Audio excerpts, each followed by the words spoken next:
Namaste. Namaste. 720 out of 720യുടെ മറ്റൊരു അധ്യായത്തിലേക്ക് ഏവർക്കും സ്വാഗതം. നമുക്കറിയാം, എൻ്റെ 31 ദിവസങ്ങളാണ് മെയ് 4 തീയതിക്ക് മുമ്പിലുള്ളത്. തീർച്ചയായിട്ടും എന്നും പറയുന്ന കുറേ കാര്യങ്ങളുടെ ഓർമ്മപ്പെടുത്തൽ തന്നെയാണ് ഈ എപ്പിസോഡും. ഏറ്റവും സ്മാർട്ടായിട്ട് അന്നത്തെ ദിവസം പരീക്ഷ എഴുതേണ്ടതിൻ്റെ ആവശ്യകത, എങ്ങനെയാണ് ഒരു വിദ്യാർത്ഥിക്ക് 180 ചോദ്യങ്ങൾ 180 മിനിറ്റിൽ ഏറ്റവും സ്മാർട്ടായിട്ട് എഴുതാൻ സാധിക്കുക. അതുതന്നെയാണല്ലോ ഏറ്റവും പ്രധാനപ്പെട്ട ഒരു കൺസേൺ എന്ന് പറയുന്നത്. കാരണം ഏതൊരു വിദ്യാർത്ഥികളോടും ഞങ്ങളിപ്പോൾ കോളേജുകളിലാണെങ്കിലും നമ്മളുള്ള ക്യാമ്പസുകളിലാണെങ്കിലും വിദ്യാർത്ഥികളോട് ചോദിക്കുമ്പം അവർ ആ എക്സാം എഴുതുന്നതിൻ്റെ ഒരു പവർ തീർച്ചയായിട്ടും അതവരുടെ റിസൾട്ടിലും പ്രതിഫലിക്കാറുണ്ട്. അതുകൊണ്ട് നീറ്റ് എക്സാം എഴുതുന്നതിൻ്റെ പ്രിപ്പറേഷനെ കുറിച്ച് ആദ്യം നമുക്ക് ഏതാണ്ട് 1:30 നമുക്കറിയാം ഗേറ്റ് ക്ലോസ് ചെയ്യും. 1:45 വരെയാണ് ഇൻസ്ട്രക്ഷൻസൊക്കെ നമുക്ക് ആ ഇൻവിജിലേറ്റർ പറയുന്നത്. യഥാർത്ഥത്തിൽ അതൊരു കാമാകാനുള്ള ഒരു പ്രൊസീജിയർ അല്ല. തീർച്ചയായിട്ടും നമ്മൾ എത്രയൊക്കെ പറഞ്ഞാലും നമ്മൾ പുതിയൊരു ആംബിയൻസിലേക്ക് ചെല്ലുമ്പോൾ അവിടുമായിട്ട് ഒന്ന് ഇഴുകിച്ചേരുക എന്ന് പറയുന്ന ഒരു പ്രോസസ്സിന് എടുക്കുന്ന സമയം തന്നെയാണ്. അപ്പോൾ നമുക്ക് ഇൻസ്ട്രക്ഷൻസ് ഒക്കെ എന്താണ് എങ്ങനെയാണെന്ന് അറിയാമെങ്കിലും ആ സമയത്ത് നമ്മൾ കാമാകുന്നതിൻ്റെ കൂടെ തന്നെ മാക്സിമം നമ്മൾ എന്താണ് നമ്മുടെ ചുറ്റുപാടുകൾ എങ്ങനെയാണെന്ന് നമുക്ക്, കാരണം ഒരു ക്വസ്റ്റ്യൻ പേപ്പർ പൊട്ടിച്ചു കഴിഞ്ഞാൽ പിന്നെ നമുക്ക് ചുറ്റുപാടുകൾ നടക്കുന്ന കാര്യങ്ങളെക്കുറിച്ചൊന്നും വലുതായിട്ട് വിശകലനം ചെയ്യാൻ പറ്റില്ല. അപ്പോൾ അതുകൊണ്ട് തന്നെ ഒരു മുൻധാരണ ശരിക്കും ഒരാളിനെ കാണുമ്പോൾ അല്ലെങ്കിൽ ആ ഇൻവിജിലേറ്റർ നിങ്ങളുടെ കയ്യിലേക്ക് ഇത് തരുമ്പോൾ അല്ലെങ്കിൽ അദ്ദേഹത്തിൻ്റെ ഒരു സംസാരത്തിൽ നിന്ന് ഒരു വിഷയം എന്നൊക്കെ നിങ്ങൾക്ക് ഏകദേശം അറിയാൻ പറ്റും. അപ്പോൾ അദ്ദേഹം ഇച്ചിരി കണിശക്കാരനാണോ അല്ലെങ്കിൽ ഇച്ചിരി ഉറച്ച് സംസാരിക്കുന്ന ആളാണോ അല്ലെങ്കിൽ ഭയങ്കര സോഫ്റ്റായിട്ട് നിങ്ങളോട് പെരുമാറുന്ന ആളാണോ എന്ന് മനസ്സിലാക്കാൻ ഒരു അവസരം. അതുപോലെ തന്നെ അടുത്തിരിക്കുന്ന കുട്ടികളുടെ ചേഷ്ടകളും പലപ്പോഴും നിങ്ങൾക്ക് ഈ കുട്ടി എങ്ങനെയായിരിക്കും എന്ന് നമുക്ക് ഒറ്റ ലുക്കിൽ പറയാൻ പറ്റില്ലെങ്കിൽ പോലും നമ്മൾ കാമായിട്ടിരിക്കുക എന്ന് പറയുമ്പോൾ നമ്മുടെ ചുറ്റുമിരിക്കുന്ന ആൾക്കാരെയും നമ്മുടെ ചുറ്റുമിരിക്കുന്ന പരിസര പ്രദേശങ്ങളെ എല്ലാം ഒന്ന് വീക്ഷിച്ച് ഇവിടെയാണ് ഞാൻ ഇരിക്കുന്നത് എന്നൊന്ന് ഉറപ്പുവരുത്താനുള്ള സമയമാണ് ആദ്യത്തെ കുറച്ച് മിനിറ്റുകൾ. അത് കൃത്യമായിട്ട് ചെയ്യുക തന്നെ വേണം. അത് ഏറ്റവും പ്രധാനം ശ്രദ്ധിക്കുക. നിങ്ങൾ അവർ പറയുന്ന വെറുതെ ശ്രദ്ധിച്ചേക്കുക, അവരോട് പറയുന്ന ഓരോ വാക്കുകളിലൂടെയും കടന്നു പോകുക. അപ്പം നമ്മുടെ മനസ്സിനെ നമ്മുടെ കൺട്രോളിലോട്ട് കൊണ്ടുവരാനുള്ള ഏറ്റവും പീക്ക് ടൈമാണ് 1:30 to 1:45. 1:45 പ്ലാസ്റ്റിക് എൻവലപ്പോട് കൂടിയ ബുക്ക്ലെറ്റും പേനയും നമ്മുടെ കയ്യിൽ കിട്ടുന്നത്. അത് കൃത്യമായിട്ട് നമ്മളുടെ ഒരു റൈറ്റ് ആണ്. ആ സമയത്ത് നമ്മളുടെ ടേബിളിൽ നമുക്ക് അസൈൻ ചെയ്തിരിക്കുന്ന റോൾ നമ്പറിൽ അത് എത്തുക എന്ന് പറയുന്നത്, അല്ലേ? ഇൻ കേസ് അത് ആ ഇൻവിജിലേറ്റർ തന്നില്ല എന്നുണ്ടെങ്കിൽ നമുക്ക് എഴുന്നേറ്റ് എന്ന് പറയാനുള്ള റൈറ്റ് ഉണ്ട്. തീർച്ചയായിട്ടും അദ്ദേഹത്തിന് ഒന്ന് ഏറ്റവും സമയമായിട്ട് തന്നെ അദ്ദേഹത്തിന് അതൊന്ന് ഓർമ്മിപ്പിക്കാം. സാർ ഇതാണ് സമയം എന്ന് നമുക്ക് ഓർമ്മിപ്പിക്കാം. അപ്പോൾ എന്തിനാ കുട്ടി അങ്ങനെ ചോദിച്ചാൽ എനിക്ക് അറിയാം എന്നുള്ള രീതിയിൽ ദേഷ്യപ്പെട്ടാൽ പോലും നിങ്ങൾ അവിടെ പാനിക് ആകരുത്. കാരണം നമ്മളത് പറയുമ്പോൾ എല്ലാ ആൾക്കാരും ഓക്കെ ശരിയാണല്ലോ അവരുടെ സമയം പോകും എന്നുള്ളത് കൊണ്ടാണ് ആ കുട്ടി അങ്ങനെ എഴുന്നേറ്റ് നിന്ന് പറഞ്ഞത് എന്ന് എല്ലാ ആൾക്കാരും വിചാരിക്കണം എന്നില്ല. ചിലപ്പോൾ ചില ആൾക്കാർ വിചാരിക്കും അയ്യോ എനിക്കറിയാലോ ഈ കൊച്ചു കുഞ്ഞ് എന്തിനാ എന്നെ ക്വസ്റ്റ്യൻ ചെയ്യുന്നത്. ആ ഒരു രീതിയിൽ ഭയങ്കര ദേഷ്യപ്പെട്ട് ഇച്ചിരി അരഗൻ്റായിട്ടൊരു മറുപടി വന്നാൽ പോലും നിങ്ങളത് പ്രതീക്ഷിച്ച് വേണം എഴുന്നേറ്റ് നിൽക്കാൻ. അപ്പോൾ എഴുന്നേറ്റ് നിന്ന് ഇത് പറയുമ്പോൾ ഇതെൻ്റെ റൈറ്റാണ്, എനിക്ക് ഏറ്റവും ആവശ്യമായിട്ടുള്ളൊരു കാര്യത്തിന് വേണ്ടിയാണ് ഞാൻ പറയുന്നത് എന്ന് വിചാരിക്കുമ്പോൾ പോലും അതിൻ്റെ ഒരു നെഗറ്റീവ് ഇമ്പാക്റ്റ് ഉണ്ടായാൽ അതിനെ തടയാനും അല്ലെങ്കിൽ അതിനെ ഞാൻ എൻ്റെ മനസ്സിലേക്ക് എടുക്കാതെ തന്നെ പരീക്ഷ എഴുതാനും ഞാൻ ഓക്കെയാണ്. ആ ഒരു കാം ആൻഡ് ക്വയറ്റായിട്ട് എനിക്ക് ഇരിക്കാൻ പറ്റും എന്നുള്ള സന്ദർഭത്തിൽ മാത്രമേ എണീറ്റ് നിന്ന് അങ്ങനെ പറയാവൂ. അല്ലാതെ നിങ്ങൾക്ക് ഇഷ്ടപ്പെടുന്ന നിങ്ങൾ ആഗ്രഹിക്കുന്ന ഒരു മറുപടി അപ്പുറത്തെ സൈഡിൽ നിന്നും കിട്ടും എന്ന് വിചാരിച്ച് ഒരിക്കലും റെസ്പോണ്ട് ചെയ്യാൻ നിൽക്കരുത്. തീർച്ചയായിട്ടും അതോടൊപ്പം പേന കിട്ടുന്നുണ്ടെന്ന് ഉറപ്പ് വരുത്തണം. കാരണം നമുക്ക് പേന ഇൻവിജിലേറ്റേഴ്സ് ആണ് തരേണ്ടത്. അതോടൊപ്പം തന്നെ നമുക്ക് അസൈൻ ചെയ്തിരിക്കുന്ന റോൾ നമ്പറിൽ മാത്രമേ നമ്മൾ ഇരിക്കാവുള്ളൂ. ഒരാൾ ആബ്സെൻ്റ് ആയതുകൊണ്ട് നമ്മൾ കയറിയിരിക്കുകയോ അദ്ദേഹത്തിൻ്റെ ക്വസ്റ്റ്യൻ ബുക്കിലേക്ക്, കാരണം ഇത് ഏതൊരു വ്യക്തികളുടെയും ഇൻഡിവിജ്വലായിട്ടൊരു വിദ്യാർത്ഥിക്ക് അസൈൻ ചെയ്തിട്ടാണ് അവിടെ നിന്ന് സീരിയൽ നമ്പർ വരേണ്ടത്. ഇപ്പോൾ ശിവകുമാർ എന്ന് പറഞ്ഞാൽ ഞാനാണ് എക്സാം എഴുതുന്നതെങ്കിൽ ഞാൻ ഏത് OMR ആണ് ഉപയോഗിക്കേണ്ടത്, ഞാൻ ഏത് ക്വസ്റ്റ്യൻ ബുക്കിലേറ്റാണ് ഉപയോഗിക്കേണ്ടത് എന്നുള്ളത് ഞാൻ റോൾ നമ്പറും ഡീറ്റെയിൽസും എഴുതിയില്ല എങ്കിൽ പോലും എൻ്റെ OMR ൽ നിന്ന് അവർക്കത് റീഡ് ചെയ്യാൻ സാധിക്കും. അതുകൊണ്ട് ഒരു കാരണവശാലും മറ്റൊരാളുടെ ബുക്ക്ലെറ്റും OMR ഷീറ്റും നമുക്ക് ഉപയോഗിക്കാനുള്ള റൈറ്റ് ഇല്ല. നമുക്ക് തന്നിരിക്കുന്ന OMRന് എന്ത് സംഭവിച്ചാലും മാറ്റിത്തരാനായിട്ടും ആ ഇൻവിജിലേറ്ററിനാവില്ല. അതുകൊണ്ട് നമുക്ക് അസൈൻ ചെയ്തിരിക്കുന്ന ക്വസ്റ്റ്യൻ ബുക്ക്ലെറ്റും പേനയും നമുക്ക് 1:45 ടേബിളിൽ വന്നിരിക്കുന്നു ഉറപ്പുവരുത്തുക. അപ്പം 1:50 1:45 ഈ ക്വസ്റ്റ്യൻ ബുക്ക്ലെറ്റും പേനും നമുക്ക് ഇഷ്യൂ ചെയ്ത് കഴിഞ്ഞാൽ 1:50 നമുക്ക് ഈ പ്ലാസ്റ്റിക് എൻവലപ്പ് ഓപ്പൺ ചെയ്യാനുള്ള സമയം. അതിന് പ്രത്യേകിച്ച് നമുക്ക് കത്തിയോ അങ്ങനെയുള്ളതൊന്നും തരില്ല, നമ്മുടെ പേന തന്നെ ഉപയോഗിച്ചാൽ അത് വളരെ ചെറിയൊരു ഇത് തന്നെയാണ്, അല്ലേ? നമുക്ക് നമ്മൾ പാനിക്കാതെ ഏറ്റവും ശ്രദ്ധയോടെ അതൊന്ന് പൊട്ടിക്കണം എന്ന് മാത്രമേ ഉള്ളൂ. അവിടെ ഇങ്ങനെ ഇത് പൊട്ടിച്ച കീറോ അങ്ങനെയൊന്നും വിചാരിക്കേണ്ട, വെപ്രാളപ്പെടുകയും വേണ്ട, വളരെ സാവകാശത്തിൽ അതൊന്ന് ഓപ്പൺ ചെയ്താൽ മതി. അതിന്റെ ആ തരുന്ന ആൾക്കാർ അല്ലെങ്കിൽ ഇങ്ങനെ തരണം എന്തൊക്കെയാണ് ഇൻസ്ട്രക്ഷൻസ് എന്ന് കൃത്യമായിട്ട് എല്ലാ ഇൻവിജിലേറ്റേഴ്സിനും അറിയണം എന്ന് പോലും ഇല്ല, ട്രെയിൻഡ് അല്ല. അപ്പോൾ അതുകൊണ്ട് ഏറ്റവും ഇമ്പോർട്ടൻ്റ് ആയിട്ടുള്ള ഒരു കാര്യം നിങ്ങൾ ആ പ്രൊസീജിയറിനെ കുറിച്ച് അവെയർ ആയിരിക്കുക എന്നുള്ളതാണ്. കാരണം എക്സാമിനേഷൻ ഹാളിൽ എന്ത് നടക്കും എന്ന് ഇപ്പോൾ എത്രയോ പരീക്ഷാ സെൻറ്റേഴ്സ് ഉണ്ട്. അപ്പോൾ ആ പരീക്ഷാ സെൻറ്റേഴ്സിൽ വരുന്ന എല്ലാ ഇൻവിജിലേറ്റേഴ്സിനെയും വിളിച്ച് ഒരു പ്രോപ്പർ ട്രെയിനിങ് കൊടുക്കാൻ ഒരുപക്ഷെ ഇന്ത്യക്ക് കഴിഞ്ഞിട്ടുണ്ടാവില്ല. പ്രിൻസിപ്പലിന് മാത്രമേ ട്രെയിനിങ്. അതെ, അപ്പോൾ അതുകൊണ്ട് തന്നെ ആ പ്രിൻസിപ്പൽ എല്ലാവരുടെ അടുത്തേക്കും അല്ലെങ്കിൽ ആ വരുന്ന എല്ലാ ടീച്ചേഴ്സിന്റെ അടുത്തും അത് കൺവേ ചെയ്തിട്ടുണ്ടോ അത് എങ്ങനെയാണെന്നൊന്നും നമുക്ക് പ്രെഡിക്റ്റ് ചെയ്യാൻ പറ്റില്ല. അപ്പോൾ എക്സാമിനേഷൻ ഹാളിൽ പേന ട്രെയിൻഡ് ആയിരിക്കും, എന്നാൽ പോലും ദർ ഇസ് എ ചാൻസ്. അപ്പോൾ നമ്മൾ കുറച്ച് ഒന്ന് അവെയർ ആയിരിക്കണം. ഹാളിൽ നടക്കാൻ പോകുന്ന കാര്യങ്ങളെക്കുറിച്ചും എനിക്ക് പേന കിട്ടുമോ അല്ലെങ്കിൽ പേപ്പർ കിട്ടുമോ, ഇത് എപ്പോഴാണ് ഞാൻ പൊട്ടിക്കേണ്ടത്, എങ്ങനെയാണ് എന്നുള്ള കാര്യങ്ങളെക്കുറിച്ച് നമുക്കൊരു ബോധം എപ്പോഴും ഉണ്ടായിരിക്കണം. അതൊരു ചെറിയൊരു പ്രോസസ്സാണ്, വളരെ വളരെ സിമ്പിൾ ആയിട്ടുള്ളൊരു പ്രോസസ്സാണ്. ഈ പറഞ്ഞതെല്ലാം 130 ഇത് ക്ലോസ് ചെയ്യുന്നു, 145 ഇൻസ്ട്രക്ഷൻസ്, 150 ഇത് ഓപ്പൺ ചെയ്യുന്നു. അതിൻ്റെ ക്വസ്റ്റ്യൻ ബുക്ക്ലെറ്റിൻ്റെ ഏറ്റവും ഫ്രണ്ടിൽ നമ്മളുടെ പേരും റോൾ നമ്പറും ഈവൻ ഡിജിറ്റായിട്ടും അക്ഷരത്തിലും അക്കത്തിലും എഴുതാനുണ്ട്. അത് എഴുതുക എന്ന് പറയുന്നത് ചെറിയൊരു പ്രോസസ്സ് തന്നെയാണ്, ഒരു simple process. Up to 2 o'clock വരെ ഉള്ളത് നമുക്ക് അനുവദിച്ചിരിക്കുന്ന സമയമാണ്.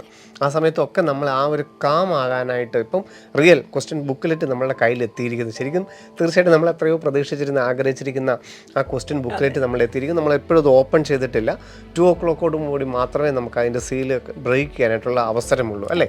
ഒരുപക്ഷെ ആ സമയമായിരിക്കണം നമ്മുടെ ഏറ്റവും വലിയ ക്രൂഷ്യൽ. നമ്മുടെ ഹാർട്ട് ബീറ്റ് ഒക്കെ ഇച്ചിരി നന്നായിട്ട് കൂടി പോകും, നമ്മൾ സ്വെറ്റ് ചെയ്യും ഒരുപക്ഷെ, കാരണം നമ്മുടെ ലൈഫ് എന്താണെന്ന് തീരുമാനിക്കുന്ന സാധനം കയ്യിലിരിക്കുകയാണ്. ആ സമയം നമുക്ക് ഭയങ്കര ക്രൂഷ്യലാണ്. അപ്പോൾ നന്നായിട്ട് ഒന്ന് ഡീപ്പ് ബ്രീത്ത് ഒക്കെ എടുത്ത് നമുക്ക് പ്രാർത്ഥിക്കാൻ ഇഷ്ടമുള്ളവരാണെങ്കിൽ ഒന്ന് പ്രാർത്ഥിച്ച് ഒന്ന് കംഫർട്ടബിൾ ആയിട്ട്, കാരണം ഇത് ഓപ്പൺ ചെയ്യുമ്പോൾ തൊട്ട് നമ്മൾ ഭയങ്കര റിലാക്സ്ഡ് ആയിട്ട് ഇരിക്കേണ്ട ഒരു സമയമാണ്. ആ സമയത്തേക്കുള്ള ഒരു ഏറ്റവും നമ്മൾ ചെയ്യേണ്ട ഒരു കാര്യം ആ സമയത്താണ്. ആ സമയത്ത് നമ്മളിൽ ഉണ്ടാകുന്ന ഈ പറയുന്ന പോലെ ഒരു ചെറുതായിട്ടൊന്ന് സെറ്റ് ചെയ്തേക്കാം, ചെറുതായിട്ടൊന്ന് ബീറ്റ് കൂടിയേക്കാം. അപ്പോഴൊന്നും അയ്യോ ഞാൻ ബീറ്റ് കൂടുകയാണ്, കൈയൊക്കെ ഒന്ന് തണുത്ത് വരുന്നു, ഇതൊക്കെ കണ്ടിട്ട് പേടിക്കൊന്നും വേണ്ട, ഇതൊക്കെ കോമൺ ആണ്. ഒരു 2-3 മിനിറ്റ് കഴിയുമ്പോഴേക്കും ഞാനിത് കോമൺ ആയി ഞാനിത് എൻ്റെ സാധാരണ നിലയിലേക്ക് തിരിച്ചു വരുന്നു മനസ്സിലാക്കി. ഇനി നമുക്ക് അവിടെ നമ്മളെ കൺട്രോൾ ചെയ്യാൻ പറ്റുന്നില്ലെങ്കിൽ ആ ക്വസ്റ്റ്യൻ ബുക്ക്ലെറ്റിൻ്റെ ഫ്രണ്ടിൽ ഇൻസ്ട്രക്ഷൻ ഉണ്ട്. നിങ്ങളൊരു 1000 പ്രാവശ്യം വായിച്ചതായിരിക്കും, കാരണം ബ്രില്യൻറ്റിൻ്റെ എല്ലാ എക്സാമിനും അത് നിങ്ങൾക്ക് ആ ഇൻസ്ട്രക്ഷൻ നിങ്ങൾ കാണുന്നുണ്ട്. അപ്പോൾ ആ ഇൻസ്ട്രക്ഷൻ ചുമ്മാ 1 by 1 ഒന്ന് വായിച്ച് വെക്കുക. വളരെ കാം ആകാനുള്ള ഒരു പ്രോസസ്സാണ്.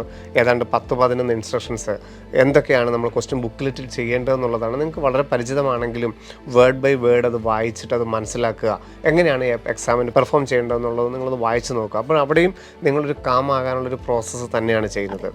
2 o'clock നിങ്ങൾ അവെയർ ആയിരിക്കണം. 2 എപ്പോഴാണ് ബെല്ലടിക്കുന്നത്, എക്സാം ഇൻവിജിലേറ്റർ എക്സാം ഓപ്പൺ ചെയ്യാൻ അനുവാദം നൽകുന്നത് എന്നുള്ളത് നിങ്ങൾ അതിന് അവെയർ ആയിട്ടിരിക്കുക. 2 o'clock തന്നെ നമ്മൾ ഇതിൻ്റെ സീല് പൊട്ടിക്കുകയും OMR ആണ് ആദ്യം നമ്മൾ വെളിയിലെടുക്കുന്നത്, അല്ലേ? അതെ, OMR എടുത്താൽ ഉടനെ തന്നെ ഫില്ല് ചെയ്യാൻ തുടങ്ങുമ്പോഴും ഈ പറഞ്ഞ പോലെ എഴുതുമ്പോൾ ചിലപ്പോൾ ആദ്യത്തിൽ ഒന്ന് തെറ്റിപ്പോയാൽ പോലും പേടിക്കേണ്ട ആവശ്യമില്ല എന്നുള്ളതാണ് ഏറ്റവും ആദ്യം പറയേണ്ടത്. എന്ന് പറഞ്ഞാൽ എഴുതി തെറ്റിക്കുക എന്നല്ല ഞാൻ ഉദ്ദേശിച്ചത്, മറിച്ച് നമ്മൾ പെട്ടെന്നൊന്ന് നോക്കി എൻ്റെ ഡിജിറ്റ് എഴുതുന്നു, എൻ്റെ നമ്പർ എഴുതുന്നു. അപ്പോൾ നമ്പർ എഴുതുന്നിടത്തൊക്കെ ചെറിയൊരു എറർ വന്നാൽ പോലും പാനിക് ആവാതിരിക്കും, സിമ്പിളായിട്ട് വിട്ടേക്കുക. കാരണം ഈ പറഞ്ഞതുപോലെ തന്നെ എല്ലാം പ്രീ അസൈൻഡ് ആണ്. അപ്പോൾ നിങ്ങൾ എഴുതുന്ന OMR ഷീറ്റിൻ്റെ നമ്പർ പോലും അവിടെ എല്ലാവർക്കും അറിയാം എന്നുള്ളത് നമ്മൾ മനസ്സിലാക്കുക. ഒരു പക്ഷേ നിങ്ങൾ എഴുതി തെറ്റിക്കുമ്പോൾ ആ ഒരു അവസ്ഥയിൽ പെട്ടെന്ന് ഇൻവിജിലേറ്ററിനെ ആയിരിക്കും വിളിച്ച് പറയുന്നത് സാറേ തെറ്റിപ്പോയി. അപ്പോൾ പുള്ളിയും ഇതിനെക്കുറിച്ച് വലിയ കാര്യങ്ങൾ ഇല്ലാത്ത ആളാണെങ്കിൽ അദ്ദേഹം പറയും അയ്യോ ഇനിയിപ്പോൾ എന്ത് ഇത്രയും വലിയ പരീക്ഷയല്ലേ, ഇനി എന്താ ചെയ്യാൻ, എനിക്കൊന്നും ചെയ്യാൻ പറ്റില്ല എന്ന് പറഞ്ഞ് പുള്ളിയും കുറച്ചൊന്ന് പാനിക് ആയേക്കാം. അങ്ങനെ ആയിപ്പോയാൽ പോലും നിങ്ങളപ്പോൾ മനസ്സിലാക്കേണ്ടത് ഞങ്ങൾ ഇതെല്ലാം ഞങ്ങളോട് പറഞ്ഞു തന്നിട്ടുണ്ട്, ഓക്കെ ആണ്, ഇതിലൊന്നും തന്നെ വലിയ പ്രോബ്ലംസ് ഒന്നും ഇല്ല, ഞാൻ ഓക്കെയാണ്, ഞാൻ ഇനി മര്യാദയ്ക്ക് ഇരുന്ന് എൻ്റെ ക്വസ്റ്റ്യൻ പേപ്പർ ഒന്ന് വായിച്ച് നോക്കി ഇതിലെ ഓരോ ബബിൾസും കൃത്യമായിട്ട് മാർക്ക് ചെയ്യുന്നത് മാത്രമാണ് ഇമ്പോർട്ടൻറ്റ്. അത് എപ്പോഴും ഇങ്ങനെ പറഞ്ഞുകൊണ്ടിരിക്കണം. കാരണം മനുഷ്യനാണ്, നമ്മൾ അത്രയും എന്താ പറയുക, അത്രയും സ്ട്രെന്യൂസ് ആയിട്ടിരിക്കുന്ന ഒരു കണ്ടീഷനിൽ ഒരു എറർ വരാനുള്ള സാധ്യതയുണ്ട് എന്ന് പറഞ്ഞ് എപ്പോഴും കെയർഫുൾ ആയിട്ടിരിക്കുക. ഒരിക്കലും എറർ വരാതിരിക്കട്ടെ. ഈ മെയ് 1-ാം തീയതി ഹോൾ ടിക്കറ്റ് കിട്ടിക്കഴിഞ്ഞാൽ പിന്നെയുള്ള ബ്രില്യൻറ്റിൻ്റെ എക്സാം ആണെങ്കിലും നിങ്ങൾക്ക് ഏതാണ്ട് 10ഓളം ഓഫ്ലൈൻ പ്രാക്ടീസ് റൂമിലിരുന്ന് ചെയ്യാനായിട്ടുള്ള ഞങ്ങൾ അയച്ചു തരുന്നുണ്ട്. അതിനകത്തെല്ലാം നമ്മൾ റോൾ നമ്പർ തന്നെ എഴുതണം. നമ്മളൊരു 10-20 പ്രാവശ്യമെങ്കിലും ആ റോൾ നമ്പർ കളത്തിൽ എഴുതുകയും അതിൻ്റെ കറസ്പോണ്ടിങ് ആയിട്ടുള്ള ബബിൾ പൂരിപ്പിച്ചിട്ടാണ് നമ്മൾ മെയ് 4-ാം തീയതി എക്സാം ഹാളിൽ പോകുന്നത്. അപ്പോൾ അവിടെ നമുക്കൊരു എററിനുള്ള സാധ്യതകൾ ഒട്ടുമില്ല. എങ്കിൽ പോലും നമ്മൾ റോൾ നമ്പർ ബോക്സിൽ എഴുതുകയും അതിൻ്റെ കറസ്പോണ്ടിങ് ബബിൾ ചെയ്യുന്നു, ടെക്സ്റ്റ് ബുക്കിലെ നമ്പർ എഴുതുന്നു, നമ്മളുടെ പേര്, അച്ഛൻ്റെ പേര്, അമ്മയുടെ പേര്, അതുപോലെ തന്നെ നമ്മളുടെ സൈന്, ടൈം, അതൊക്കെ നമ്മൾ അതിനകത്ത് ചെയ്യുന്നു. ഇതൊക്കെ വിത്തിൻ ഒരു 1 minute പോലും വേണ്ട ഇതെല്ലാം തന്നെ നമുക്ക് ചെയ്യാനായിട്ടുള്ളത്. ഇതിനിടയിൽ തന്നെയാണ് ഈ 2 to 5 o'clock തന്നെ ഇൻവിജിലേറ്റേഴ്സ് പല കാര്യങ്ങൾക്കായിട്ട് നമ്മളെ വരും. അപ്പോൾ അവർ ഏറ്റവും നമ്മൾ അടുത്തെത്തി കഴിയുമ്പോൾ അവർ പറയുന്നത് എന്താണെന്നൊന്ന് കേൾക്കുക, അവർ പറയുന്നത് അതേപടി ചെയ്ത് കൊടുക്കുക. അവരെ ഒഴിവാക്കാനോ അവർ നമ്മളുടെ അടുത്ത് വരുന്നത് നമുക്കൊരു ന്യൂസൻസ് ആണെന്നുള്ള ഫീൽ ഒരിക്കലും നമ്മുടെ മുഖത്ത് വരരുത്. എത്രയും പെട്ടെന്ന് അവർ പറയുന്ന കാര്യം ഒന്ന് കേൾക്കുക, അവർ പറയുന്നത് പെട്ടെന്ന് ചെയ്യുക. അവിടെ നിങ്ങൾ സമയം പോകും. കാരണം നമ്മൾ എപ്പോഴും പറയുന്ന 1 മിനിറ്റ് ഒരു ക്വസ്റ്റൻ എന്നാണ്. അപ്പോൾ ഒരു ചെറിയ സമയം പോയാൽ പോലും അയ്യോ എൻ്റെ ഫിസിക്സ് പോയി അല്ലെങ്കിൽ കെമിസ്ട്രി പോയി എന്ന് നിങ്ങൾ ആലോചിക്കേണ്ട. കാരണം അവിടെ ഇരിക്കുന്ന അല്ലെങ്കിൽ ഈ പരീക്ഷ എഴുതുന്ന എല്ലാ കുട്ടികൾക്കും ഇതെല്ലാം ബാധകമാണ്. അപ്പോൾ നിങ്ങൾക്ക് നഷ്ടപ്പെടുന്ന 1 മിനിറ്റ് എന്ന് പറയുന്നത് എല്ലാവർക്കും നഷ്ടപ്പെടുന്നുണ്ട്. അതുകൊണ്ട് അതൊരു വലിയ ഇഷ്യൂ ആയിട്ട് എടുത്ത് അയ്യോ എൻ്റെ സമയം പോകും സാറേ പെട്ടെന്ന് ചെയ്യും അങ്ങനെ ഒന്നും തന്നെ പ്രതികരിക്കാതിരിക്കുക.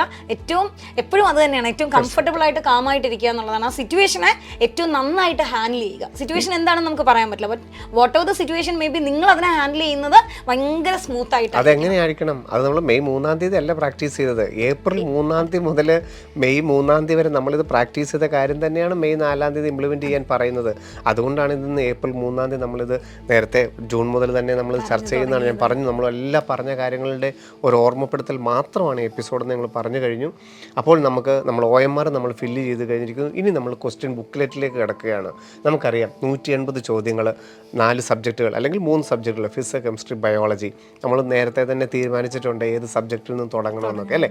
നമ്മൾ ആദ്യം ചെയ്യേണ്ടത് 180 ചോദ്യം ഇതിനകത്തുണ്ടോ എന്നുള്ളത് മാത്രം ഒന്ന് നോക്കുന്നു അല്ലേ. അതെ, എല്ലാ പേജും ഒന്ന് മറിച്ച് നോക്കുക. എന്തെങ്കിലും കംപ്ലീറ്റ് ആയിട്ട് ടിയർ ഓഫ് ആയിട്ടുണ്ടോ അല്ലെങ്കിൽ ഏതെങ്കിലും പ്രിന്റിംഗ് ഇല്ലാതെ വന്നിട്ടുണ്ടോ, ബ്ലാങ്ക് ഷീറ്റുകളുണ്ടോ, അങ്ങനെ ജസ്റ്റ് ഒന്ന് മറിച്ച് നോക്കുക. എല്ലാ ക്വസ്റ്റനും ഉണ്ടോ എന്നുള്ളത് ഒറ്റ ലുക്കിൽ ഒന്ന് മറിച്ച് നോക്കുകയാണ് ആദ്യത്തെ നമ്മുടെ കടമ. അത് ഓക്കെ ആണ്, കംഫർട്ടബിൾ ആണെങ്കിൽ പിന്നെ അടുത്തത് നിങ്ങളുടെ ഇഷ്ടത്തിനനുസരിച്ച് നിങ്ങളുടെ കംഫർട്ടിനനുസരിച്ച് നിങ്ങൾക്ക് എഴുതി തുടങ്ങാം. അപ്പോഴും പറയാനുള്ള ഏറ്റവും ഇമ്പോർട്ടൻ്റ് ആയിട്ട് ഈ പറയുന്ന പോലെ കഴിഞ്ഞ കുറേ ദിവസങ്ങളായിട്ട് പറഞ്ഞുകൊണ്ടിരിക്കുന്ന ഒരു കാര്യം, ആദ്യത്തെ ഒരു 15-20 മിനിറ്റ്സ് നമ്മൾ ക്വസ്റ്റ്യൻ തുറക്കുന്ന സമയം ശരിക്കും എത്രയൊക്കെ നമ്മൾ പഠിച്ചിട്ടുള്ളവരാണെങ്കിലും ചെറിയൊരു പ്രശ്നം നമുക്കുണ്ട്. അതുകൊണ്ട് തന്നെ പല ക്വസ്റ്റ്യനും ആദ്യം വായിച്ച് നോക്കുമ്പോൾ നമുക്ക് അത്ര എളുപ്പമായിട്ട് തോന്നി എന്ന് വരില്ല. ചിലപ്പോൾ നമ്മൾ പഠിക്കാത്ത ഏരിയകളായിരിക്കും നമ്മൾ ആദ്യം തന്നെ കൂടുതൽ കാണുന്നത്. ഒരു പക്ഷേ നിങ്ങളിപ്പോൾ സ്റ്റേറ്റ്മെൻറ്റ് ടൈപ്പ് ഓഫ് ക്വസ്റ്റ്യൻസ് ഇഷ്ടപ്പെടാത്തവരാണെങ്കിൽ ചിലപ്പം ആദ്യം കാണുന്നത് കുറേ സ്റ്റേറ്റ്മെന്റ് ആയിരിക്കാം. ചിലപ്പോൾ ഇതൊന്നും അല്ല, ഏറ്റവും സിമ്പിളായിട്ട് കണ്ടാലും പിന്നെ വായിച്ചു കഴിയുമ്പോഴാണില്ല ഓപ്ഷൻസ് ഒന്നും എനിക്ക് മനസ്സിലാകുന്നില്ലല്ലോ, ഇച്ചിരി ഡിഫിക്കൽട്ട് ആണെന്ന് തോന്നുന്നത്. അപ്പോൾ ഈ ആദ്യത്തെ ഒരു കുറച്ച് സമയം നമ്മൾ 15 മിനിറ്റ് നമ്മൾ ശരിക്കും പറഞ്ഞാൽ ഒന്ന് അപ്പോഴേ ആദ്യം കുറേ ക്വസ്റ്റ്യൻസ് കാണുമ്പോഴും നമുക്ക് ഇങ്ങനെ ഒരു ഡിഫിക്കൽട്ടി തോന്നി. അപ്പോൾ നിങ്ങൾ മനസ്സിലാക്കിക്കണം, ഇത് ഞാൻ എൻ്റെ ഒരു മെൻ്റൽ കണ്ടീഷൻ, ഈ സമയത്ത് ഞാൻ ഇച്ചിരി സ്ട്രെനോസ് ആയിട്ടിരിക്കുന്നത് കൊണ്ട് വായിക്കുമ്പോൾ എനിക്ക് കിട്ടാത്തതാണ്. ഞാൻ ഒരു റൗണ്ട് കൂടെ പോയിട്ട് വരുമ്പോൾ ശരിയാകും എന്ന് വിചാരിച്ച് ഈ പറഞ്ഞ പോലെ ഒരു നല്ല ഡീപ്പ് ബ്രീത്ത് ഒക്കെ എടുത്ത് നിങ്ങൾക്ക് സ്വന്തമായിട്ട് തന്നെ വേണമെങ്കിൽ കൈയൊക്കെ ഒന്ന് ഇങ്ങനെ ആക്കി നന്നായിട്ടൊന്ന് എക്സസൈസ് ചെയ്യുമ്പോൾ ഇച്ചിരി സർക്കുലേഷനൊക്കെ ഒന്ന് കൂട്ടി ഒന്ന് റെഡിയായി നമുക്ക് കണ്ണൊക്കെ ഒന്ന് തുടച്ച് നിങ്ങൾക്ക് ഇഷ്ടമുള്ള ഒരു ക്വസ്റ്റ്യൻ 2 ക്വസ്റ്റ്യൻ പതുക്കെ ചെയ്തു വരാം. 1, 2, 3 ക്വസ്റ്റ്യൻ ചെയ്തു വരുമ്പോൾ പിന്നെ നിങ്ങൾക്ക് ബാക്കിയുള്ള ഒരു കാര്യങ്ങളും ആലോചിക്കാൻ സമയം കിട്ടില്ല. നിങ്ങൾ ആ ഒരു അറിയുപോലുമില്ല, നിങ്ങൾ ആ മോഡിലേക്ക് വന്നു പോകും. പക്ഷെ ആ വരാൻ എടുക്കുന്ന ഒരു ഡ്യൂറേഷൻ എന്ന് പറയുന്നത് നമ്മൾ ഓവർ സ്പീഡിലോട്ട് പോവുകയും ചെയ്യരുത്, വളരെ ലാഗ് ആകുകയും ചെയ്യരുത്. പക്ഷെ നമ്മളുടെ കണ്ണിൽ ഓരോ വാക്കുകളും കാണുന്നുണ്ട് എന്നുള്ള നമ്മൾ തന്നെ ഒന്ന് ഉറപ്പ് വരുത്തണം. ആ 10 മിനിറ്റ് ആണ് ഈ പറയുന്ന ക്വസ്റ്റ്യൻ നമ്മൾ ആദ്യമായിട്ട് കാണുന്ന ഒരു സമയമാണ്. അപ്പോൾ നമ്മൾ ഏറ്റവും കൂടുതൽ ഡിഫിക്കൽട്ടി ആണോ അല്ലെങ്കിൽ ഈസി ആണോ മീഡിയം ആണോ എന്ന് നമ്മൾ ചിലപ്പം അനലൈസ് ചെയ്യുന്ന ഒരു സമയമാണത്. ചിലപ്പോൾ ആ ഫസ്റ്റ് അനാലിസിസ് ശരിയാവണം എന്നില്ല, കുറച്ചുകൂടെ കഴിയുമ്പോൾ നമുക്ക് മനസ്സിലാവും ഞാൻ ഈ വിട്ടുപോയ ക്വസ്റ്റനൊക്കെ ഇത്രേ ഉണ്ടായിരുന്നുള്ളൂ. രണ്ടാമത്തെ റൗണ്ട് നിങ്ങൾ വരുമ്പോൾ ചിലപ്പോൾ നിങ്ങൾക്ക് അത് ഈസി ആയിട്ട് ചെയ്യാൻ പറ്റും. പക്ഷേ എങ്കിൽ പോലും ഫസ്റ്റ് റൗണ്ടിൽ വായിക്കുമ്പോൾ അയ്യോ ഇത് ഭയങ്കര ഡിഫിക്കൽട്ടാണ് അല്ലെങ്കിൽ ഭയങ്കര ഈസി ആണെന്ന് നിങ്ങളെ കൊണ്ട് പറയിപ്പിക്കുന്ന കുറച്ച് മിനിറ്റുകളാണത്.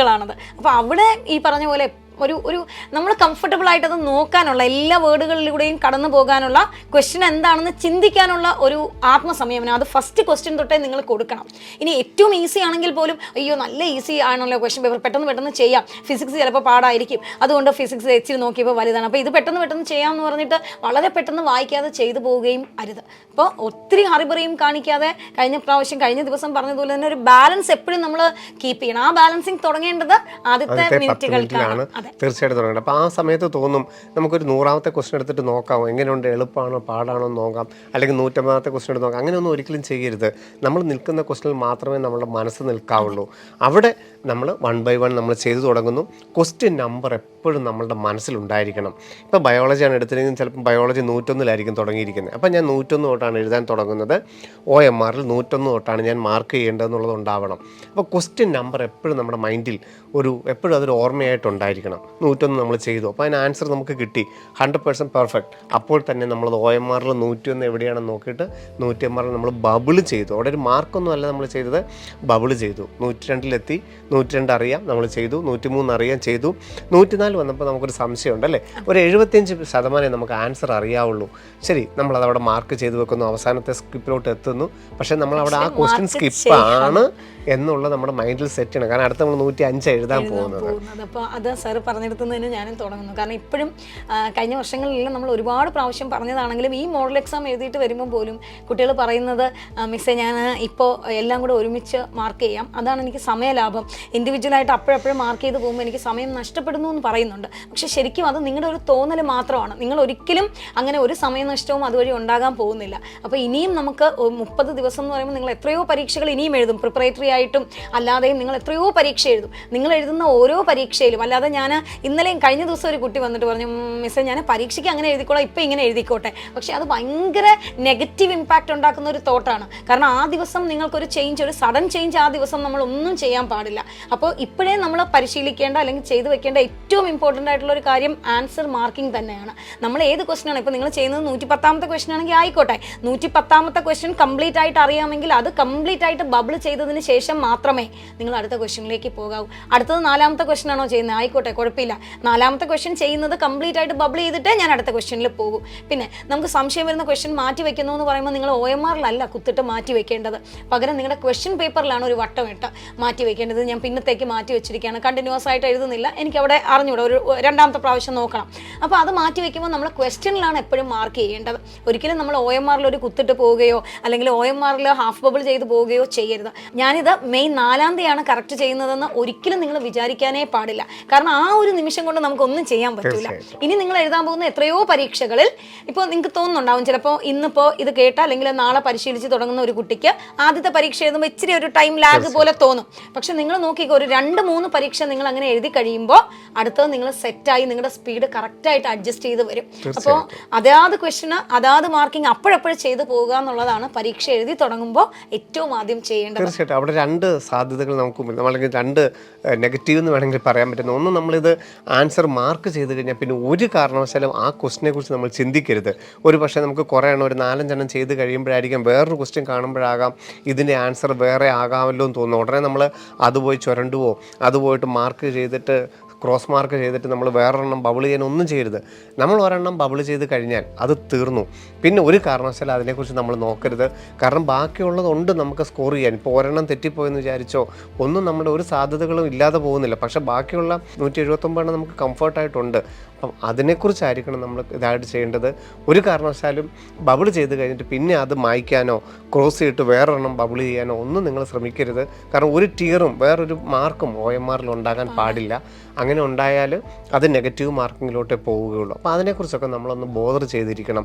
എപ്പോഴും ക്വസ്റ്റ്യൻ നമ്പർ എന്ന് പറയുന്നത് നമ്മളുടെ മുമ്പിൽ ഒരു കൺസേൺ ആയിട്ടുണ്ടായിരിക്കണം. അതുപോലെ തന്നെ സ്കിപ്പ് ചെയ്യാനുള്ളൊരു ടെൻഡൻസി നമുക്കറിയാം. ഇപ്പം നമ്മൾ കഴിഞ്ഞ എപ്പിസോഡ് വരെ നമ്മൾ പറഞ്ഞു നിർത്തിയതാണ്. Assertion reason statement level match the following പോലെയുള്ളത് നമുക്ക് ആൻസർ കിട്ടും എന്നുള്ള കാര്യം നമുക്ക് 100% ഉറപ്പാണ്. അതുകൊണ്ടാണല്ലോ നമ്മൾ ഈ കടിച്ചു തൂങ്ങി കിടക്കുന്നത്. അങ്ങനെ വരുമ്പോൾ നമുക്ക് 1 മിനിറ്റായി 2 മിനിറ്റ് ആകുമ്പോഴത്തേക്ക് നമ്മൾ സ്ട്രെസ്സിലോട്ടും പോകുന്നു, ആൻസറിലോട്ട് എത്തുന്നില്ല. അവിടെ നമ്മൾ ആ 1 മിനിറ്റ് കഴിയുമ്പോഴേ സ്കിപ്പ് ചെയ്യാനുള്ളൊരു ഈ വർഷം ഏറ്റവും കൂടുതൽ എനിക്ക് തോന്നുന്നു റാങ്കിനെ തീരുമാനിക്കുന്നത് ഈ 720 തീരുമാനിക്കുന്നത് ആ ഒരു ടൈം മാനേജ്മെന്റിന്റെ ആയിരിക്കും. വലിയൊരു കാര്യമായിരിക്കും. പ്രത്യേകിച്ച് സ്റ്റേറ്റ്മെന്റ് ഒക്കെ വരുമ്പോൾ നമുക്ക് തന്നെ അയ്യോ ഇത് 5 സെന്റൻസ് ഉണ്ടല്ലോ അല്ലെങ്കിൽ 4 സെന്റൻസ് ഉണ്ടല്ലോ, ഇത് ഞാൻ എപ്പോൾ വായിച്ചിട്ടുണ്ട്, എനിക്ക് അറിയാം, വായിക്കണം. പിന്നെ വായിച്ചിട്ട് നമ്മളിങ്ങനെ അത് ക്രോസ് ചെക്ക് ചെയ്ത് ആലോചിക്കുകയാണ് ഇത് എവിടെയാണ് കണക്ട് ചെയ്യുന്നത്, അങ്ങനെയാണ് കണക്ട് ചെയ്യുന്നത്. അപ്പോൾ ഈ 4 സെന്റൻസും അത്രയും നേരം ആലോചിച്ച് വരിക എന്ന് പറയുന്നത് ചിലപ്പോൾ നമ്മൾ ആ ഒരു വിചാരിച്ച സമയത്തിനുള്ളിൽ നിൽക്കില്ല. അവിടെയും ഈ പറയുന്ന പോലെ ഇല്ല കുഴപ്പമില്ല, ഞാൻ ഇതൊന്ന് സ്കിപ്പ് ചെയ്ത് 2ാമത്തെ വരുമ്പോൾ ഒന്നുകൂടെ എനിക്ക് ആലോചിക്കാൻ പറ്റും, ഞാൻ ഓക്കെയാണ്, ഇതിനേക്കാളും സിമ്പിളായിട്ട് എനിക്ക് ആൻസർ ചെയ്യേണ്ട ക്വസ്റ്റ്യൻ വേറെ എവിടെയൊക്കെയോ ഉണ്ട്, അതിനെ ഒന്ന് ഫൈൻഡ് ചെയ്യുക എന്നുള്ളതാണ് ഏറ്റവും ഇമ്പോർട്ടൻറ്റ്. തീർച്ചയായിട്ടും 180 ചോദ്യങ്ങൾക്കകത്ത് 150 ചോദ്യങ്ങളും ഡയറക്റ്റ് ചോദ്യങ്ങളായിരിക്കും. അതിലോട്ട് എത്രയും പെട്ടെന്ന് എത്തുകയും അതിൽ നെഗറ്റീവ് വരുത്താതിരിക്കുകയും ചെയ്യുന്നുള്ളതാണ് ഏറ്റവും സ്മാർട്ട് വർക്ക് തന്നെ. അതുപോലെ തന്നെ ക്വസ്റ്റ്യൻ പേപ്പറിൻ്റെ ഏറ്റവും ബാക്ക് പേജാണ് നമുക്ക് ബ്ലാങ്ക് ആയിട്ടുള്ളത്. എപ്പോഴും ഒരു ക്വസ്റ്റ്യൻ ബുക്ക്ലെറ്റിൻ്റെ ഏറ്റവും അവസാനത്തെ ഷീറ്റിൻ്റെ 2 സൈഡും ബ്ലാങ്ക് ആയിരിക്കും. നിങ്ങൾക്ക് കൂടുതലായിട്ട് നിങ്ങൾക്ക് വർക്ക് പ്രോബ്ലം ചെയ്യാനുണ്ട്, ചെയ്ത് നോക്കാനുണ്ട്, അല്ലെങ്കിൽ ഒരു ഫിഗർ വരച്ച് നോക്കാനൊക്കെ ഉണ്ടെങ്കിൽ നിങ്ങൾ ആ പേജിലേ ചെയ്യാവുള്ളൂ. ഒരു കാരണവശാലും അത് കീറിയെടുത്ത് കംഫർട്ടായിട്ട് ചെയ്യാമെന്ന് വിചാരിക്കുകയും ചെയ്യരുത്. അതിലായിരിക്കണം നിങ്ങൾ കൂടുതൽ വർക്ക് ചെയ്യേണ്ടത്. ബാക്കിയുള്ളതെല്ലാം നിങ്ങൾക്ക് ക്വസ്റ്റ്യൻ ഇടയിൽ തന്നെ നിങ്ങൾ ചെയ്ത് നോക്കുക, അല്ലെങ്കിൽ ക്വസ്റ്റ്യനിൽ തന്നെ ചെയ്യാം. പക്ഷേ ഡീറ്റെയിൽഡായിട്ട് നിങ്ങൾക്ക് എഴുതി നോക്കാനുണ്ടെങ്കിൽ ക്വസ്റ്റ്യൻ ബുക്ക്ലെറ്റിൻ്റെ ഏറ്റവും ലാസ്റ്റത്തെ പേജായിരിക്കണം ഉപയോഗിക്കേണ്ടത്. അതുപോലെ സാർ പറഞ്ഞാൽ വേറെയും ഒരു കാര്യം, പല കുട്ടികളും ഈ OMR മാർക്ക് ചെയ്യുന്നത് മാറ്റി വെക്കുന്ന കുട്ടികൾ പറയുന്ന റീസൺ അതാണ്. ചിലപ്പം കുറേ ക്വസ്റ്റ്യൻ എഴുതി കഴിയുമ്പോഴാണ് നമുക്ക് ഈ ക്വസ്റ്റ്യൻ്റെ ആൻസർ കിട്ടുന്ന രീതിയിൽ വേറൊരു ക്വസ്റ്റ്യൻ ഉണ്ടായാലോ, അങ്ങനെ വേറൊരു ക്വസ്റ്റ്യൻ കൂടെ കിട്ടും എന്നുള്ള പ്രതീക്ഷയിലാണ് നമ്മൾ എല്ലാ ക്വസ്റ്റ്യനും ബബിൾ ചെയ്യാതെ മാറ്റി വെക്കുന്നത്. അങ്ങനെ കണക്ട് ചെയ്ത് വരുന്ന ഒരു ക്വസ്റ്റ്യൻ ഉണ്ടെങ്കിൽ നമുക്കത് ചിന്തിക്കാൻ പറ്റിയില്ലെങ്കിൽ അവിടെ നിങ്ങൾ വിചാരിക്കേണ്ട കുഴപ്പമില്ല, പൊയ്ക്കോട്ടെ എന്ന് തന്നെ വിചാരിക്കണം. അത് വിചാരിക്കുന്നിടത്താണ് നമ്മുടെ അടുത്തൊരു കീ പോയിന്റ് ഇരിക്കുന്നത്. അത് പൊയ്ക്കോട്ടെ, സാരമില്ല എന്ന് വിചാരിക്കാൻ പറ്റണം. കാരണം ആ വരുന്ന 180 ക്വസ്റ്റ്യനും അങ്ങോട്ടും ഇങ്ങോട്ടും ലിങ്ക് ചെയ്ത് ഒന്നാമത്തെ ക്വസ്റ്റ്യൻ ഓക്കെ അത് തന്നെ വീണ്ടും റിപ്പീറ്റ് ചെയ്ത് 8ാമത്തെ ക്വസ്റ്റ്യൻ 16ാമത്തെ ക്വസ്റ്റ്യൻ അങ്ങനെ വരില്ല. കൂടിപ്പോയ 1-2 ക്വസ്റ്റ്യനാണ് അങ്ങനെ വരുന്നത്. ആ ഒരു ക്വസ്റ്റ്യന് വേണ്ടിയിട്ട് ഈ ബബിളിംഗ് മുഴുവൻ തെറ്റിക്കുന്നതിനേക്കാളും എത്രയോ നല്ലതാണ് ഇൻ കേസ് അങ്ങനെ ഒരു കാര്യം ചിലപ്പോൾ നിങ്ങൾ ആൻസർ എഴുതി കഴിഞ്ഞ് ഒരു 2-3-4 ക്വസ്റ്റ്യൻ കഴിയുമ്പോഴായിരിക്കും നിങ്ങൾ മനസ്സിലാക്കുന്നത് ഞാൻ എഴുതിയ ആൻസർ തെറ്റായിപ്പോയാലും അവിടെ വിചാരിക്കേണ്ട ഒരു കാര്യം ഇത്രയേ ഉള്ളൂ, ഇനി ഞാൻ തെറ്റായിപ്പോയി എന്ന് വിചാരിച്ചുകൊണ്ടിരിക്കുന്ന ഓരോ നിമിഷവും അടുത്ത ക്വസ്റ്റ്യനുകൾ തെറ്റാനുള്ള സാധ്യത കൂടിക്കൊണ്ടിരിക്കുകയാണ്. ഇവിടെ വെച്ച് എൻ്റെ ചിന്ത നിർത്തിയാൽ ഓക്കെ ഒരു തെറ്റേ വന്നിട്ടുള്ളൂ, പക്ഷേ ഞാൻ തെറ്റി എന്ന് ചിന്തിക്കുന്ന ഓരോ നിമിഷത്തിലും എൻ്റെ 1 തെറ്റ് 2 തെറ്റായി 3 തെറ്റായി 4 തെറ്റായി അത് കൂടാനുള്ള സാധ്യതയാണ് കൂടുന്നത്. അപ്പോൾ അവിടെയും നമ്മൾ ഇത്രയും പരീക്ഷകൾ നിങ്ങൾ എഴുതി പോകുന്നതിൻ്റെ ഏറ്റവും വലിയ ഉദ്ദേശവും അതുതന്നെയാണ്. നമുക്ക് എന്തൊക്കെയാണോ എറർ വരുത്താനുള്ള സാധ്യതകൾ ഇതുവരെ ഓരോ പരീക്ഷ എഴുതുമ്പോഴും നിങ്ങളോട് പറഞ്ഞുകൊണ്ടിരിക്കുന്നത് എങ്ങനെയാണോ മൈന്യൂട്ടായിട്ടുള്ള ചെറിയ മിസ്റ്റേക്കുകളാണ്. ലക്ഷക്കണക്കിൽ ഒരാളൊക്കെ വരുന്നത് ചെറിയ മൈന്യൂട്ടായിട്ടുള്ള മിസ്റ്റേക്കുകളാണ്. അതുപോലും നമ്മൾ കറക്റ്റ് ചെയ്തിട്ടാണ് നമ്മൾ മുമ്പോട്ട് പോകുന്നത്. അത് ആ ഓർമ്മയാണ് നമുക്ക് വേണ്ടത്. അല്ലാതെ എല്ലാവരും വരുത്തുന്ന തെറ്റുകളല്ല, ലക്ഷത്തിൽ ഒരാളാണ് ഇങ്ങനെയൊക്കെ വരുത്തുന്നത്. കാരണം ഞാൻ പറഞ്ഞത് വളരെ സിമ്പിൾ ആയിട്ടുള്ളൊരു പ്രോസസ്സാണ്. നമ്മുടെ ബ്രില്യൻ്റ് എക്സാം ഹാളിൽ നിങ്ങൾ എത്രയോ പെർഫോം ചെയ്തിരിക്കുന്നു. അപ്പോൾ അത് തന്നെയാണ്, സെയിം പ്രൊസീജിയർ തന്നെയാണ് അവിടെയും തുടരുന്നത്. അത് ഏറ്റവും കംഫർട്ടായിട്ട് നിങ്ങൾ കൊണ്ടുപോവുക. അവിടെ ഒന്നും ഒരു നെഗറ്റീവ് ഉണ്ടാവരുത്. അപ്പോൾ ഓൾറെഡി എനിക്ക് തോന്നുന്നു ഇത്തവണ 5 o'clock എക്സാം തീരുന്നത്. അപ്പം നമുക്കൊരു 4:30 ഒക്കെ ആകുമ്പോൾ അതിനെക്കുറിച്ച് ഇനിയുള്ള റിമൈനിങ് ടൈമിനെക്കുറിച്ച് നമുക്കൊരു ബോധം ഉണ്ടാവണം. കാരണം നമുക്കൊരു 75% അറിയാവുന്ന നമ്മളൊരു 10 എണ്ണത്തോളം നമ്മൾ പലയിടത്തായിട്ട് മാർക്ക് ചെയ്ത് വെച്ചിട്ടുണ്ട്.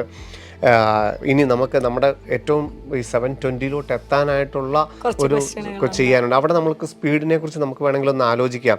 ഞാൻ സ്പീഡ് കൂട്ടണോ കുറയ്ക്കണോ? കാരണം നമ്മുടെ മുമ്പിൽ 20 ക്വസ്റ്റ്യൻ ഉണ്ട്. അപ്പോൾ അങ്ങനെയാണ് ചെയ്യേണ്ടത്. നമ്മൾ സ്പീഡിന് കൂട്ടണോ? അപ്പം ആ ടൈമിനെ കുറിച്ച് ലാസ്റ്റ് 30 മിനിറ്റ്സ് ആയിരിക്കും. ആദ്യത്തെ 10 മിനിറ്റ് എന്ന് പറഞ്ഞ് നമ്മൾ പറഞ്ഞു ക്വസ്റ്റ്യൻ മനസ്സിലാക്കാനും നീറ്റ് 2025 എന്താണെന്ന് മനസ്സിലാക്കാനുള്ള സമയമാണെങ്കിൽ ഏറ്റവും ക്രൂഷ്യൽ പോയിന്റ് എന്ന് പറയുന്നത് 4:30 to 5 o'clock ആയിരിക്കും. അവിടെ നമുക്ക് 100% 180 ചോദ്യങ്ങൾക്ക് നമുക്ക് ഉത്തരം എഴുതണം. അവിടെ ഒരെണ്ണം പോലും നമ്മളൊരു നെഗറ്റീവ് വന്നേക്കാം എന്ന് വിചാരിച്ച് നമുക്ക് കളയാനായിട്ടില്ല.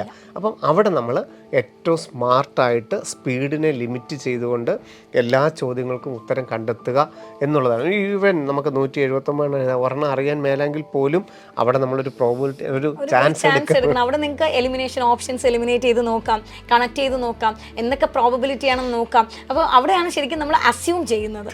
ഒന്ന് അസ്യൂം ചെയ്ത് നോക്കിയെന്ന് പറഞ്ഞാൽ നമുക്ക് കുഴപ്പമൊന്നുമില്ല, ഒരു റിസ്ക് എടുക്കാൻ പറ്റില്ല. കാരണം നമ്മൾ 720 ഔട്ട് ഓഫ് 720 എന്ന് പറയുമ്പോൾ വിത്തൗട്ട് റിസ്ക് നമുക്കത് പറ്റില്ല. അപ്പോൾ ഒരു റിസ്ക് നമ്മൾ എന്തായാലും ഡെഫിനറ്റ് ആയിട്ടും എടുത്തു നോക്കാം. അവിടെ അയ്യോ അത് പോയാൽ എനിക്ക് 1 മാർക്ക് കുറയുമല്ലോ എന്ന് വിചാരിക്കേണ്ട, കിട്ടിയാൽ 4 മാർക്ക് കിട്ടുമല്ലോ എന്ന് നോക്കാം. അങ്ങനെ ഏറ്റവും അവസാനത്തെ നിമിഷം ഈ പറയുന്ന പോലെ ടൈം നമ്മൾ അഡ്ജസ്റ്റ് ചെയ്യുന്നു. അതുപോലെ എല്ലാ ക്വസ്റ്റ്യനുകളിലൂടെയും കടന്നുപോയി എന്നും കൂടെ നമ്മൾ ഉറപ്പിക്കുന്നു. അതാണ് ലാസ്റ്റ് 30 മിനിറ്റ്സ് ഏറ്റവും പ്രധാനപ്പെട്ടായിട്ട് നമുക്ക് 720 എത്തേണ്ടതിൻ്റെ ഒരു ആവശ്യം നമ്മൾ അവിടെ ചെയ്യുന്നത്. കാരണം എല്ലാ ചോദ്യത്തിലൂടെ നമ്മൾ കടന്നു പോകണം.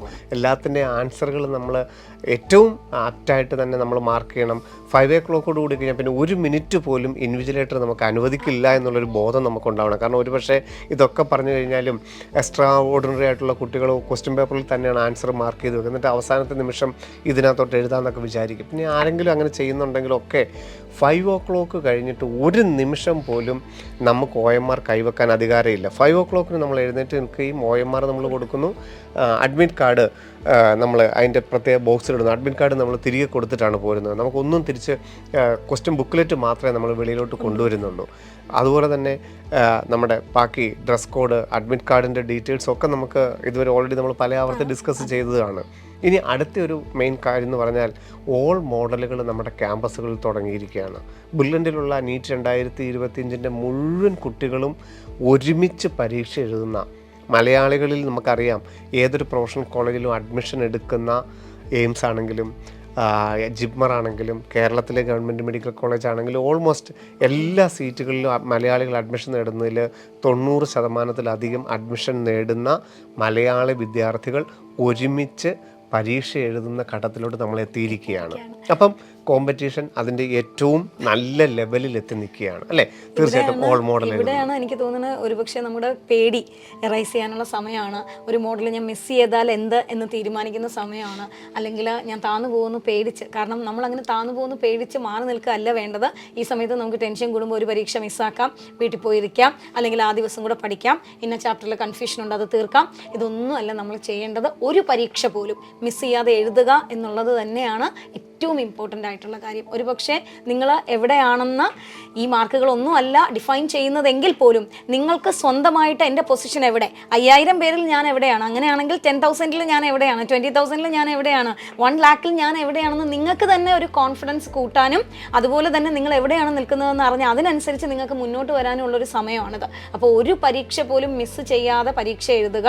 ഒപ്പം പ്രിപ്പറേറ്ററി വീട്ടിലിരുന്ന് പഠിക്കുമ്പോൾ കമ്പൽസറി ആയിട്ട് പ്രിപ്പറേറ്ററി എഴുതി നോക്കുക എന്നുള്ളത് തീർച്ചയായിട്ടും. കാരണം ഇനി 20 മോഡലുകൾ ബ്രില്യൻ്റ് ക്യാമ്പസിൽ വെച്ച് 20 പ്രിപ്പറേറ്ററി മോഡലുകൾ, 10 എക്സാമുകളല്ലാതെ നിങ്ങൾക്ക് വീട്ടിലിരുന്ന് OMR പ്രാക്ടീസ് ചെയ്യാം. അപ്പോൾ ഇനിയും നമുക്ക് ഇത്രയും ക്വസ്റ്റ്യൻ പേപ്പറിലൂടെ ഇനിയും നമ്മൾ കടന്നു പോകണം. അപ്പോൾ ഈ 81 ചാപ്റ്റർ ഇനിയും നമ്മൾ എത്ര പ്രാവശ്യം റിവൈസ് ചെയ്യുന്നുണ്ട്?